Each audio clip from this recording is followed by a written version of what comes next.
안녕하세요. 포유 환율연구소입니다. 이번 시간에는 향후 1년 이상, 길게는 2년 이상 성장주보다는 그 S&P 500 지수에 투자해야 된다. 더군다나 장기 투자에 관심이 있다면 그 S&P 500이 낫다. 이것은 역사적으로 증명이 되었어요. 워런 버핏도 단 하나의 종목에 투자한다면 S&P 500에 투자하겠다라는 얘기를 했습니다. 지난 30년 내지 50년 동안 성공한 사람의 이 얘기니까 귀담아 들을 필요가 있는 정보가 아닌가 싶습니다. 그래서 지금 이 시점이 성장주보다는 S&P 500 지수 투자를 해야 되는 이유에 대해서 여러분과 대화를 나누고자 합니다. 지금 국내 대부분의 정권 전문가들은 종목 중심으로 얘기하죠. 근데 종목 중심으로 투자를 하면서 또 장기 투자하자는 얘기를 하죠. 근데 워런 버핏은 50년의 경험을 통해서 그렇지 않더라라는 거죠. S&P 500이 더 수익률도 높고 안전하더라는 얘기죠. 그래서 이제 S&P 500 지수 추이를 한번 봤습니다. 1980년에 100이었어요. 근데 90년에 S&P 500이 300이었죠. 약 10년 동안에 3배면 은행 금리 7%를 감안하더라도 주식 투자가 유리하죠. S&P 500의 경우에는 일반적으로 10년 만에 7% 금리를 주면 100% 수익이 나는데 S&P 500은 10년 만에 300% 수익이 났으니까, 그러니까 원본 빼고도 200% 수익이에요. 그러니까 2배 이상 은행 금리보다 유리하다는 거죠. 근데 2008년, 그러니까 한 18년이 지난 시점에는 730선대까지 했으니까 거의 비슷한 은행 예금과 같은 은행 예금보다 유리한 투자 수익률이죠. 지난 30년 동안. 그리고 2020년 3월에 이제 코로나 사태가 있었죠. 그때도 2300선이었다는 거죠. 그러니까 80년하고 비교하면 40년 동안에 그 23배 정도 올라가 있죠. 그러니까 은행 예금보다 훨씬 유리하고, 개별 종목은 이 와중에 많이 도태되었어요. 특히 2001년 닷컴 버블 때 지금 살아남은 기업은 그야말로 1%고요. 99%는 도태됐어요. 그러니까 종목 투자자 99%가 실패했다는 얘기죠. 근데 지수 투자자는 성공했다는 얘기죠. 그리고 이제 2022년 5월 12일 고점 대비 S&P 500이 20% 하락했다는 것은 지난번 시간에 제가 통계를 통해서 여러분께 보여주었죠. 테슬라는 고점 대비 55% 하락했고, 그 다음에 엔비디아도 약 한 60% 하락했고, 그 다음에 아이온큐는 거의 90% 하락을 했고, 그런 어떤 통계를 보여주었는데, 거기서 이제 여러분들이 느낀 거는 여러 가지 형태일 거예요. 지금에 그러면 종목 투자할까? 가격이 많이 내렸으니까. 그러는 분도 있을 거고, 또 아니면 지금이라도 S&P 500 투자할까? 라는 분도 있을 거예요. 근데 불확실성을 감안할 때는 지수가 조금 오른다는 것은 누구나 공감할 수 있지만은, 종목은 오르다가 또 무너진다 할까요? 무너지는 종목이 있을 거예요. 왜냐하면 비트코인 관련 주식은 그럴 수 있어요. 코인 관련 주식은. 그렇기 때문에 그런 종목이 많잖아요. 나스닥 종목에는.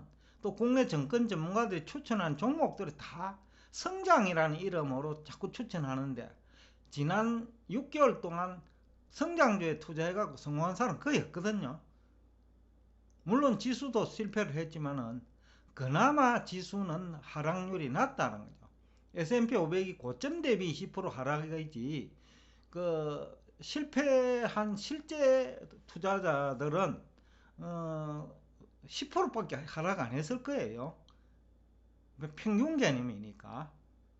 그러니까 아주 고점에 들어간 사람 많지 않다라는 거죠.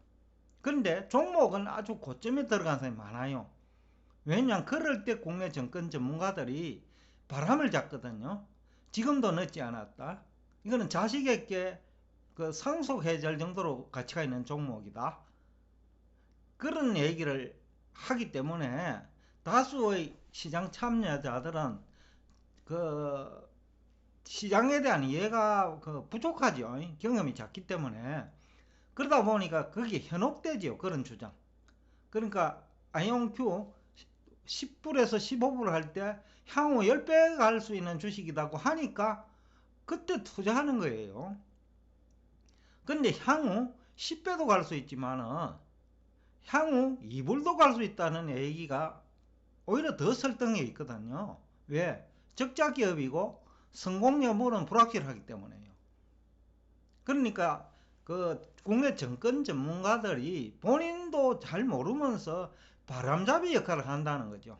그것도 구독자 수가 30만 명, 40만 명 있는데, 그러니까 애널리스트 얘기를 그대로 전달하는 거죠. 본인은 책임 안 지겠다는 거죠. 이런 얘기가 있으니까 투자하라는 거죠. 책임 안 지겠다 갖고 하면서 이런 얘기가 있는, 그러니까 10배 상승한다는 그런 주식을 소개하는 거예요. 그러다 보니까 다수가 희생되는데, NFT 관련 주식도 마찬가지예요.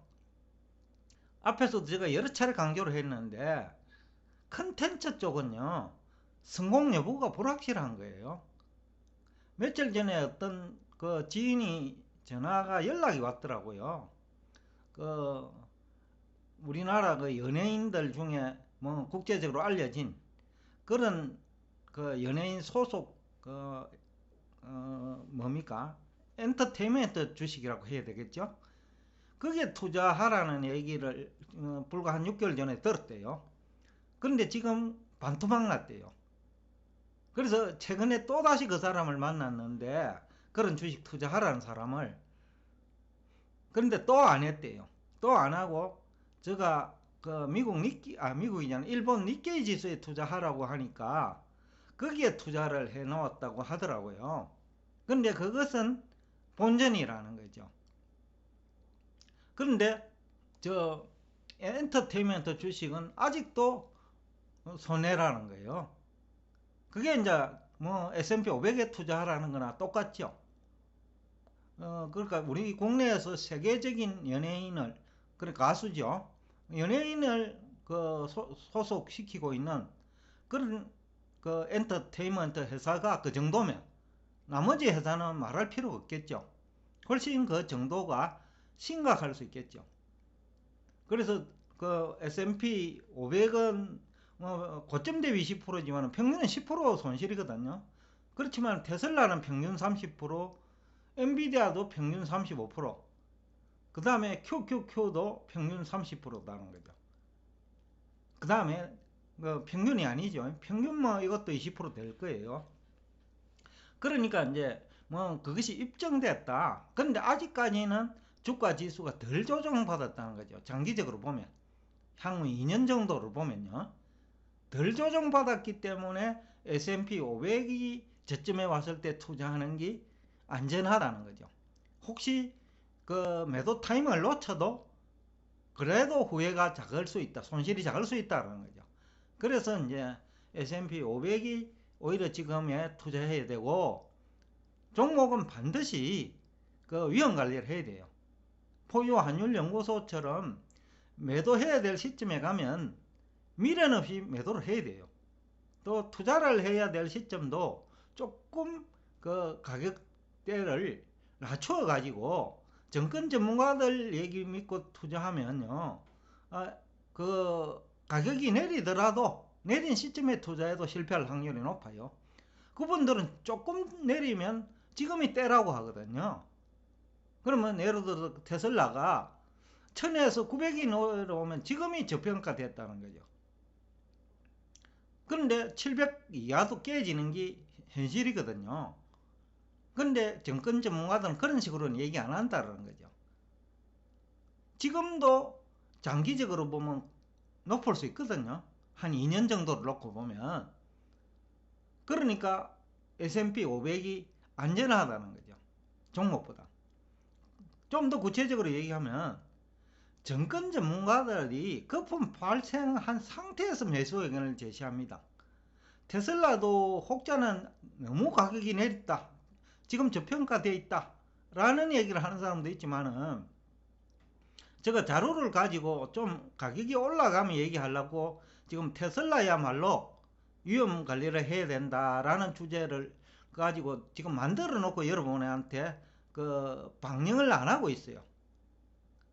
그러니까 그런 그 정권 전문가들이 추천한 테슬라 그 다음에 그 NFT 관련 주식들 모두 위험 관리를 할 때만이 장기 투자로서 가치가 있는 것이지 위험 관리를 하지 않는 장기 투자는 그런 종목은 없어질 수 있어요.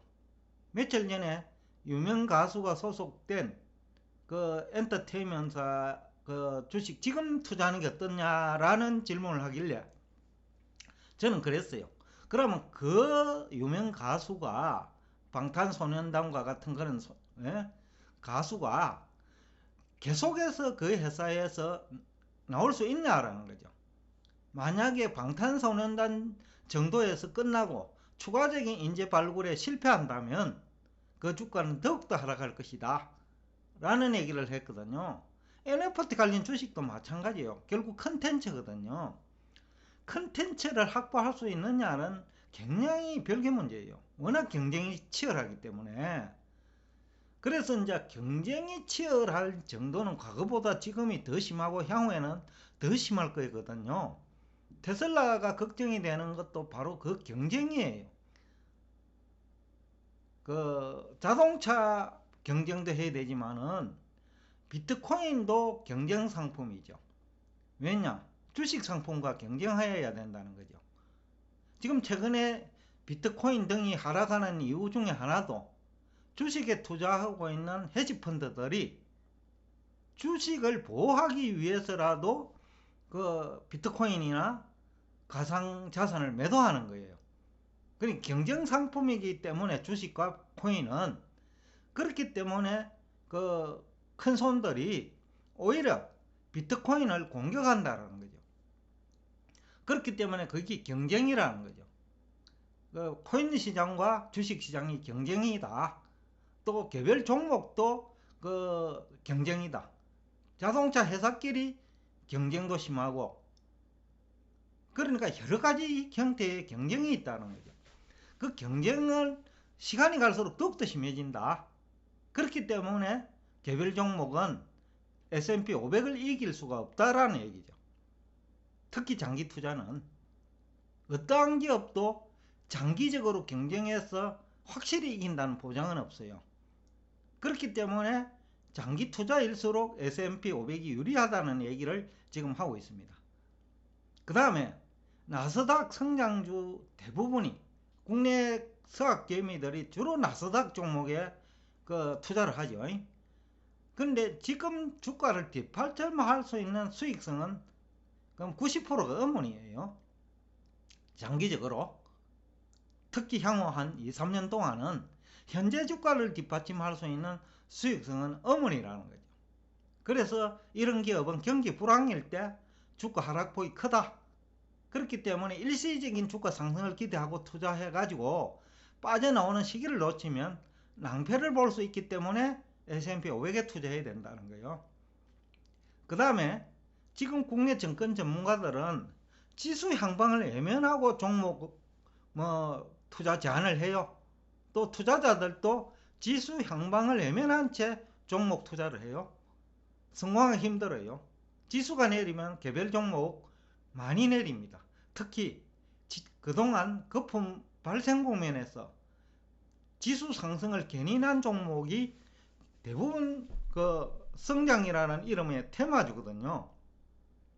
그래서 장기적으로 현재 주가를 설명할 수 있는 기대 수익 창출이 어렵다는 거죠. 그 중에서는 상장 폐지될 기업도 있을 거고 그 다음에 실패해가지고 부도날 기업도 있을 거예요. 그래서 영업 실적이 수반되지 않는 투자 행태, 테마주 투자 행태는 결코 S&P 500을 이길 수가 없다. S&P 500은 평균의 개념이기 때문에 실패하는 종목도 반영하고 있기 때문에 그렇다는 거죠. 그러나 종목 투자는 실패하면 실패 그 자체로서 끝난다라는 거죠. 그렇기 때문에 S&P 500을 이길 수가 없다. 결국 시장은 장기적으로 성장은 확실해요. 그러나 개별 종목은 경쟁을 피할 수 없기 때문에 정권 전문가들이 추천한 개별 종목 중에서 10년을 놓고 보면 1 내지 2% 정도만 장기적으로 성장이 성공할 것이다 라는 얘기를 하면서 오늘 여러분과 대화를 여기서 끝내겠습니다.